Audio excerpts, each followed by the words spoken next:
Então, gente, continuando aqui, estava falando sobre função de produção e a função de produção indica a relação entre o máximo que uma firma é capaz de produzir e seus recursos produtivos.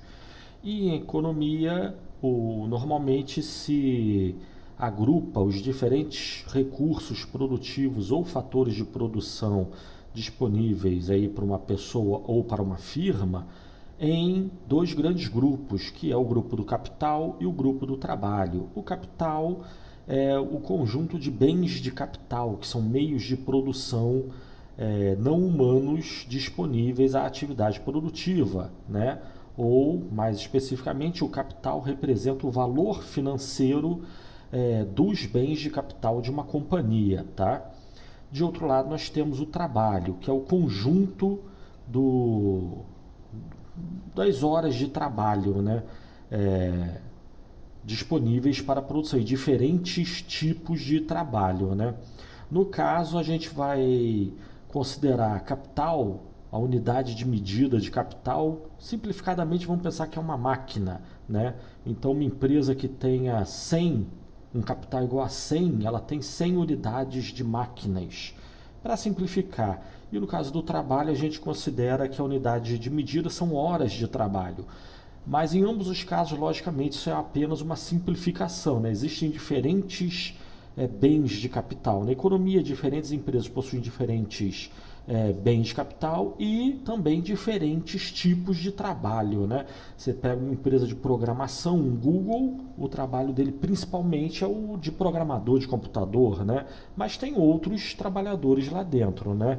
E diferentes qualificações. Tem administrador, tem advogado, tem faxineiro, né? Mas aí, simplificadamente, vamos considerar trabalho se mede em horas de trabalho e capital se mede em unidades de capital, tá? Vamos entender capital como sendo máquina e trabalho como sendo horas de trabalho. Se ficar exagerado demais isso, pode considerar que, por exemplo, a unidade de medida é o trabalho, é a hora de trabalho do trabalhador mais simples de todos, né? Sei lá, vamos dizer o faxineiro, uma hora de trabalho de faxineiro.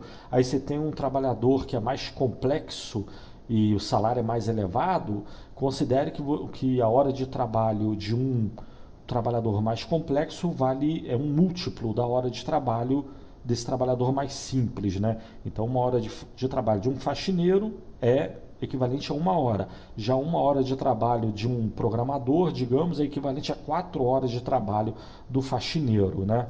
Mas, enfim, trabalho a gente mede em horas de trabalho. Capital a gente mede em unidades de capital, tá? Mas, acabando o vídeo passado, eu pensei em fazer uma distinção, né? Vamos desconsiderar isso, mas só para chamar a atenção para a ideia do capital.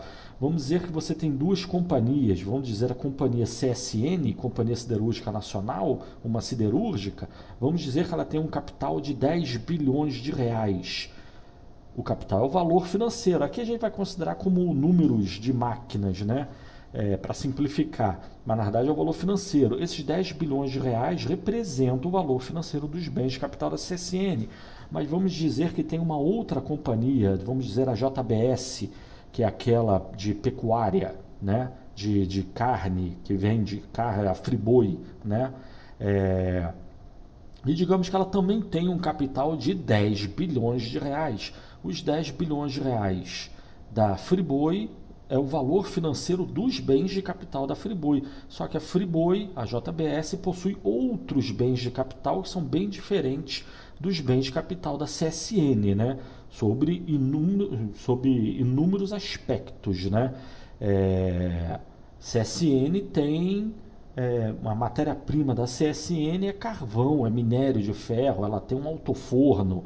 A JBS tem caminhão, tem frigorífico, tem gado, né? Isso é uma coisa. Dizer que duas companhias têm o mesmo capital, logicamente, não significa que elas são idênticas no mundo real. Mas aqui para a gente vamos simplificadamente dizer que são, né? Então tem duas empresas com o mesmo capital, elas são iguais, né? É um absurdo, está errado, mas é só simplificação, nem vamos ficar discutindo muito isso. Só vamos dizer que uma empresa, o que interessa é a quantidade de capital que uma empresa tem, né? Mas ainda nesse exemplo de CSN e Friboi, para a gente ver a diferença do capital das duas, digamos que as duas empresas sejam liquidadas, fechem, né? E as companhias resolvam liquidar todo o patrimônio. O que você acha? Ao liquidar o patrimônio, você acha que os dois patrimônios das duas companhias será liquidado, vendido facilmente, igualmente? Ou você acha que uma empresa terá mais facilidade para vender seu patrimônio do que outra? Eu não sei, mas imagino que a maior parte das pessoas vai dizer que a JBS teria mais facilidade em vender o patrimônio dela, né, do que a CSN, né? Mas, enfim, diferentes pessoas podem ter diferentes opiniões. A questão é, diferentes companhias, elas até podem possuir o mesmo capital, só que o capital, na verdade, representa o valor financeiro dos bens de capital. Isso não quer dizer, quando duas companhias têm o mesmo capital, não significa que elas têm os mesmos bens de capital, tá? O valor financeiro deles é igual, mas diferentes companhias possuem diferentes bens de capital. Até se você imaginar duas companhias do mesmo setor e com o mesmo valor de capital, não quer dizer que elas tenham o mesmo, as mesmas máquinas, equipamentos, ferramentas, instalações, coisas do tipo, né? Os mesmos bens de capital, tá bom? Isso é uma coisa. Outra coisa, a gente vai ver que, já vimos que a quantidade produzida depende do uso de recursos produtivos. E os recursos produtivos são basicamente esses três que estamos vendo aí, né? Sendo que nós temos o quê? Que a quantidade de trabalho disponível para uma firma, ele varia de forma relativamente rápida, né? Qualquer firma pode botar seus funcionários, empregados para fazer hora extra. Então, no mesmo dia, é possível ter mais horas de trabalho, não precisa nem fazer processo seletivo, contratar novos trabalhadores. Muita gente pensa nisso, pode fazer isso, mas mesmo sem fazer isso já é possível ter mais trabalho, no sentido de mais horas de trabalho. É só botar os funcionários para fazer hora extra. Então, trabalho é possível variar a quantidade disponível de trabalho de forma relativamente rápida, né? Ou muito rápida. Já se pensar em termos de capital e tecnologia, a coisa já muda de figura, né? O estoque de capital de uma firma, que que significa o valor financeiro dos bens de capital dessa firma, os bens de capital pode levar tempo, muito tempo, inclusive, para variar, né? Uma empresa pode ter recursos monetários, financeiros, pode ter dinheiro para comprar máquinas ou expandir o seu galpão, mas isso leva tempo, né? O dinheiro pode estar no bolso, mas fazer a obra, isso leva tempo. Então, querer aumentar a quantidade produzida de um bem, aumentando o estoque capital e trabalho, é meio complicado. É mais fácil aumentar o estoque de trabalho, né? A quantidade disponível de trabalho, do que a quantidade de capital, tá? E eu estou falando disso por quê? Para falar da tecnologia, né? Porque, primeiro, tecnologia é algo difícil de ser definido. Muitas vezes se define tecnologia, como eu botei, ou conhecimento, ou é uma forma de organizar os meios de produção. Só que a própria tecnologia já seria um meio de produção. Então a gente teria uma definição aí meio redundante, né? Mas enfim, tecnologia é o conhecimento. E no mundo que a gente vive atualmente, muita gente considera que tecnologia avança muito rapidamente, né? Mas a questão é que não, né? Quando se pensa em tecnologia e que a tecnologia avança muito rapidamente, basicamente está se olhando para a questão de informática, computação, mas se você olhar outros setores da economia, não é que a tecnologia não avance, ela avança. Só que não avança tão rapidamente quanto no setor de informática, computação, produtos eletrônicos, né? A tecnologia avançou e avança muito rapidamente, mas em outros setores da economia o avanço é relativamente mais lento, né? De tal forma que a curto prazo a tecnologia pode ser considerada como sendo dada, fixa, estável, né? Então não cabe a gente, querendo aumentar a produção, considerar que vamos desenvolver a tecnologia que a gente produz mais. Isso pode ser feito, só que leva tempo, né? Além do que também, como desenvolver a tecnologia. Aí tem várias teorias e estudos, né? Na área tem teorias macroeconômicas de crescimento a longo prazo que relaciona a parcela da população dedicada ao desenvolvimento científico leva a mais desenvolvimento científico, né? E tecnológico. Mas, embora haja teorias que relacionem isso, a ideia de investimento em pesquisa e tecnologia, lógico que é bom, tem que investir, mas a garantia de desenvolvimento de tecnologia e surgimento de novos produtos, processos e materiais, né, novos usos, novas formas de se produzir, não existe isso, né? Então a tecnologia que eu estou botando aí, né? Primeiro, é inquantificável, não dá para medir a tecnologia, né? Aqui na economia, a gente considera que a tecnologia tem um certo nível, um certo estágio de desenvolvimento tecnológico, né? Diferentes firmas e o país como um todo, a gente pode considerar que possui um certo estágio de desenvolvimento tecnológico. Dados de mais recursos, se a produção cresce, a gente joga isso, considera que houve desenvolvimento tecnológico, né? Mas da onde que veio esse desenvolvimento, não se sabe, só houve desenvolvimento tecnológico, né? Mas, ou seja, tem essas três palavrinhas importantes, né? Dizer que a tecnologia é inquantificável, é imprevisível, a gente não sabe quando surgirá o desenvolvimento, né? E também, vou dizer, incontrolável. Muita gente gosta de considerar que investir em desenvolvimento, pesquisa e desenvolvimento gera desenvolvimento tecnológico.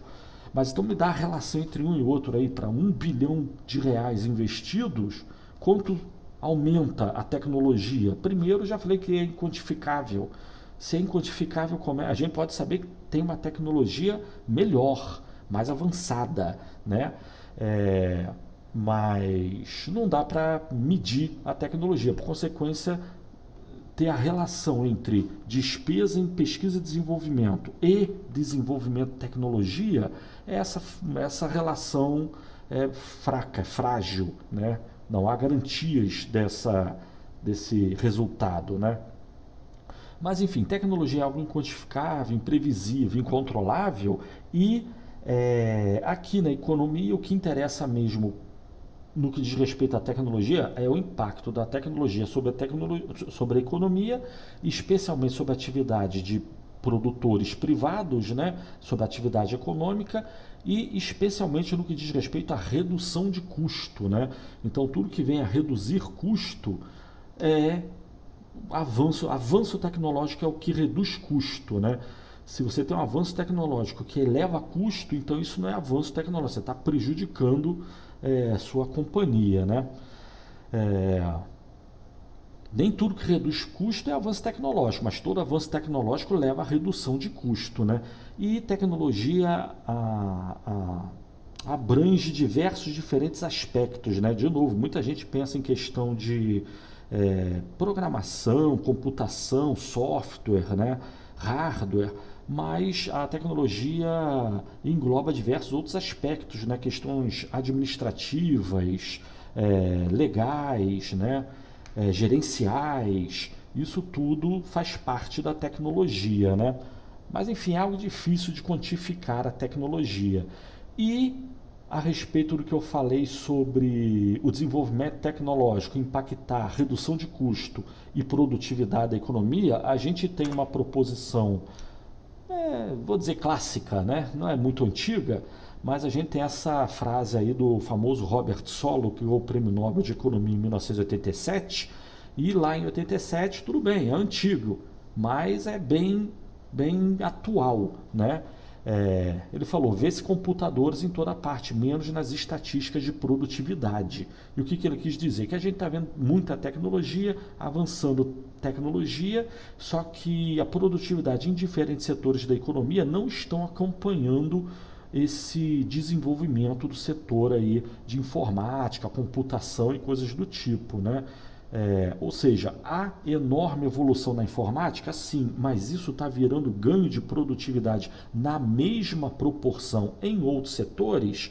E claramente não. Robert Solow ganhou, só eu que diz isso, né?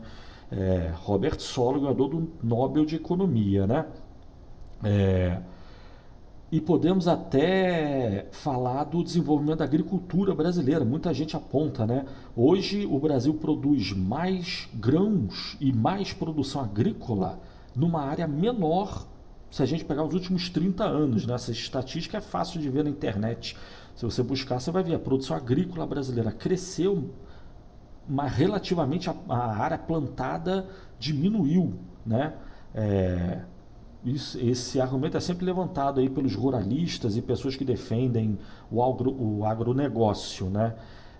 Muita gente diz que o agronegócio destrói o meio ambiente, e eles rapidamente vêm apresentando essa estatística. Não, a gente está produzindo cada vez mais em áreas cada vez menores, né?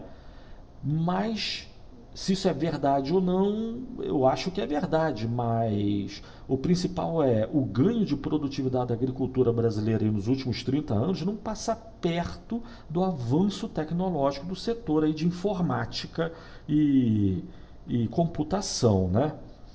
Mas enfim, isso tudo que eu falei foi para dizer, temos a função produção, a relação entre quantidade produzida e recursos produtivos, e vamos ver uma função de produção no próximo slide. Só que depois a gente vai falar em variação da quantidade produzida e variação do uso de recursos.